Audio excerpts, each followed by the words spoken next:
Hello students, आज हम देखेंगे divisibility. Okay.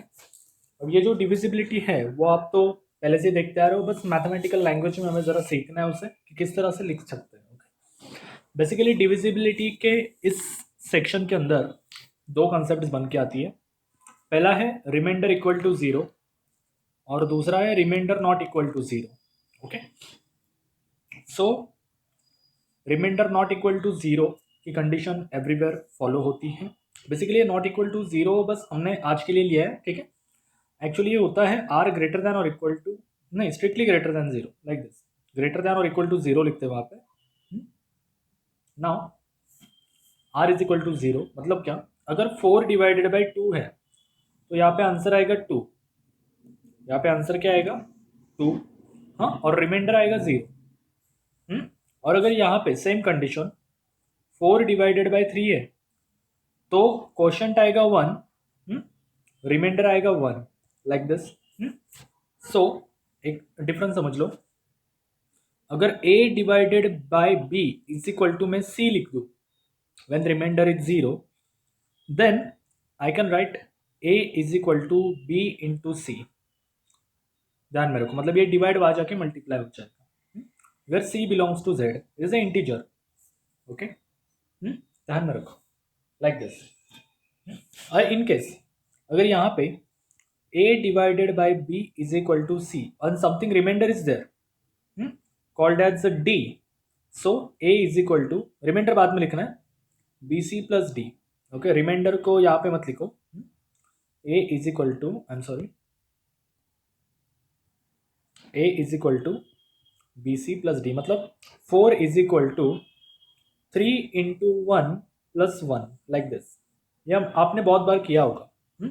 Reminder not equal to zero के लिए और रिमाइंडर इक्वल टू जीरो के लिए। सो बेसिकली ये जो डिविजिबिलिटी की आइडिया है वो R is equal to zero के लिए फॉलो करते हैं हम, बेसिकली ज्यादातर, क्योंकि इस चैप्टर में हम वही देखने वाले हैं। हाँ, आर नॉट इक्वल टू की भी कंडीशन है, लेकिन उसको इतना ज्यादा स्ट्रेच नहीं करेंगे हम। Okay, now so basic concept of divisibility is let a and b be any two integers, जैसे हमने देखा। then we say that a divides b if there exists integer c such that b is equal to ac। a divides b मतलब क्या? समझ रहे हो ना? b divide by A, like this. मतलब देखो यहाँ पे उल्टा लिख दिया उन्होंने, like this. So b is equal to A C. और डिविजिबल है, डिविजिबल है ये कैसे दिखाते हैं हम? a डिवाइड्स b, ठीक है। आपको लगेगा भाई ये ऐसे कैसे, हम तो ऐसे लिखते हैं a डिवाइड्स b। लेकिन यहाँ पे ऐसे कैसे? ये एक सिंबल है, ठीक है, जो आपको ध्यान में रखना है। मतलब 2 डिवाइड्स 4। यहाँ पे बहुत सारे बच्चे कंफ्यूजन करते हैं, लेकिन आपको थोड़ा प्रेजेंस ऑफ माइंड दिखाना है वहाँ पे। 2 डिवाइड्स 4, और अगर 2 डिवाइड्स 5 ये पॉसिबल है नहीं। डिविजिबल मतलब क्या? रिमाइंडर 0 आना चाहिए, इट इज डिविजिबल। ओके, सो यहाँ पे नहीं है तो यहाँ पे क्रॉस मार दो, ठीक है। क्रॉस भी ऐसे ही आना चाहिए, ऐसा नहीं चलेगा। ऐसा ही आना चाहिए इस तरफ से, लाइक दिस। ओके, सो ये था डिविजिबिलिटी। बस एक ही बात का ध्यान रखना आपको, क्या वो चीज ये है कि अगर यहाँ पे आपको कभी भी कुछ भी दिया हो कि a divides b, then implies b is equal to A C. ध्यान में रखना है, मतलब इस तरह से आप लिख सकते हो। अगर उनका आंसर c आ रहा है तो b is equal to A सी। यही एक की स्टेप्स है जो आपको आगे चल के इतना काम आने वाली कि आप सोच भी नहीं सकते। Okay, so now we prove some properties here. let a b c d m z y be any integers, then we have to prove the given for property। ऐसे 5 प्रॉपर्टीज है जिनको मैं एक एक करके प्रूव करके दिखा दूंगा, ठीक है। a divides b, then a divides bc for any integer c, ठीक है। नाउ वेरी इंटरेस्टिंग, मैंने पहले ही कहा है इफ, यहाँ पे इफ a डिवाइड्स b, मैंने क्या कहा था? b इज इक्वल टू, यहाँ पे c ऑलरेडी है तो q लेना है आपको, ठीक है। b is equal to A Q for q belongs to z। Okay, b is equal to A Q for q belongs to z। अब मैं क्या करता हूँ, क्या दिखाना है हमें, एक रफली दिखाता हूँ। हमें क्या दिखाना है? a divides bc, that is B C is equal to A W, show that W, okay, मतलब हमें डब्ल्यू दिखाना है, ऐसे ये वाला कंडीशन दिखाना है अकॉर्डिंग टू दिस। अब मैं क्या करता हूँ, देखो वेरी कॉमन, अगर मैं दोनों साइड सी से मल्टीप्लाई कर दूं तो क्या हो जाएगा, b C is equal to A q c, q c belongs to integers, okay.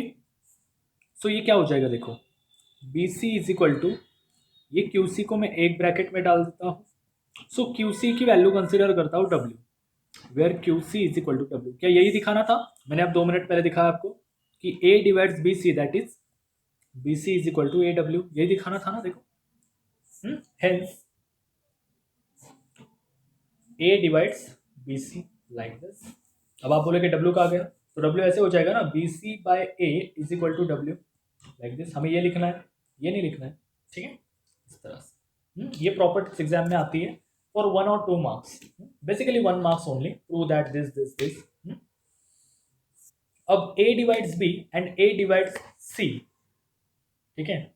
ओ रुको, कुछ तो गड़बड़ है, आई एम सॉरी, लगा है मुझे, यहाँ पे है b divides c then a divides c, मतलब ट्रांजिटिव प्रॉपर्टी सुना है ना, अगर a to b, b to c implies a to c, transitive property, set relation function. ना यहाँ पे क्या दिया है, a divides b implies b is equal to aq and b divides c implies c is equal to, अब क्या लू, b r, ठीक है। अगर a डिवाइड्स b है तो b is equal to A Q and b divides c है तो c is equal to B R, okay. अब हमें क्या दिखाना है, a divides c, a divides c क्या हो जाएगा, c is equal to A W ले लो, अरे ऐसे कुछ तो दिखाना है ना। ना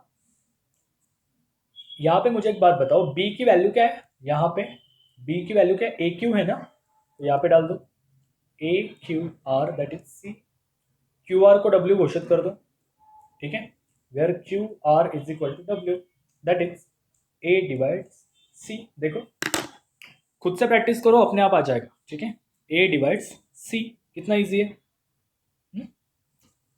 मतलब एक रैंडम एग्जांपल दे दो, 2 डिवाइड्स 4, 4 डिवाइड्स 8, देन 2 डिवाइड्स 8, देखो 2 डिवाइड्स 4, 2 टू ज़ा 4, 4 टू ज़ा 8, देयरफॉर 2 4 ज़ा 8, लाइक दिस, इस तरह से, ओके।